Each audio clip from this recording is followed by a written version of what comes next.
Daily post Haryana देख रहे हैं आप और मैं हूं आपके साथ आकृति वर्मा।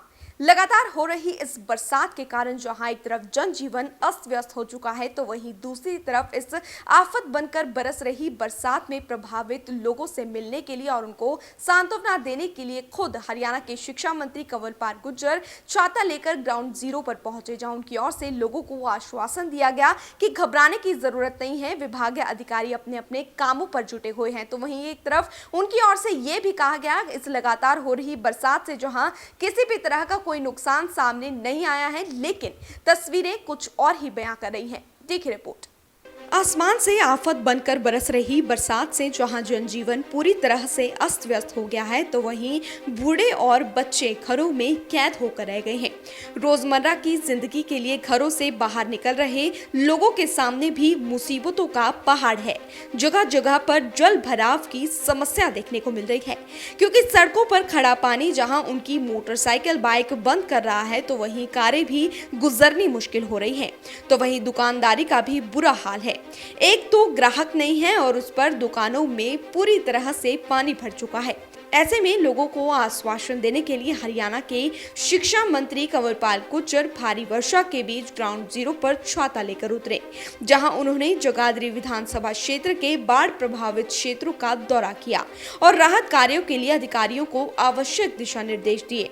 प्रभावित लोगों से मुलाकात की गई। शिक्षा मंत्री कंवरपाल गुर्जर ने अधिकारियों को मौके पर ही पानी निकासी कराने के तुरंत आदेश देते हुए कहा कि ऐसी योजनाएं बनाई जाएं जिससे बरसात का पानी बार बार इकट्ठा एक जगह ना हो, उसकी निकासी लगातार हो सके।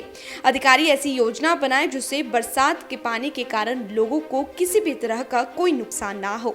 जहां एक तरफ उनकी ओर से कहा गया कि अभी तक फिलहाल किसी भी तरह का कोई नुकसान सामने नहीं आया है, एक तरफ जहां तस्वीरें बयां कर रही हैं कि पानी से हजारों एकड़ फसलें और घरों में पानी घुस जाने से नुकसान हुआ है, तो वहीं दूसरी तरफ शिक्षा मंत्री कंवरपाल गुर्जर बोल रहे हैं कि अभी तक कोई नुकसान सामने नहीं आया, लेकिन तस्वीरों को झुटलाया नहीं जा सकता। इन्हें देखकर साफ तौर पर अंदाजा लगाया जा सकता है कि कितना नुकसान हुआ है। नहीं कोई समस्या थी इस प्रकार की, तो सारा कुछ ठीक ठाक है अभी तक। और हल्के का भी मैंने पता किया, ये तो सही है बात कि कुछ खेतों में नुकसान कर दिया। और हमारा एक गांव है उर्जनी, उसमें विशेष करके क्योंकि सारा पानी इकट्ठा है उसी गांव के पास आता है, तो वहाँ तो थोड़ा समस्या है। लेकिन ज़्यादातर गांव ऐसे एरिया ऐसा है जहाँ अभी तक कोई नुकसान नहीं है अभी तक। इसलिए वो तो नियम है कि 3 लाख के बाद जारी करते ही हैं इसको, ये कोई आज का नहीं है, तो शुरू से ऐसा। लेकिन 3 लाख पे कोई नुकसान नहीं होता, लेकिन जागरूक तो पहले ही होना पड़ता है ना जी। अब अगर आप नुकसान के बाद जागरूक हो तो कोई बात नहीं।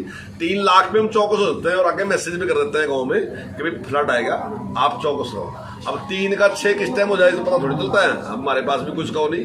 तो 3 पे हम जागरूक करते हैं, जो आसपास के गाँव हैं उनको भी जागरूक कर देते हैं और उसकी एक सूचना हम देते हैं कि 3 लाख पानी है, लेकिन 3 लाख में कोई नुकसान नहीं होता।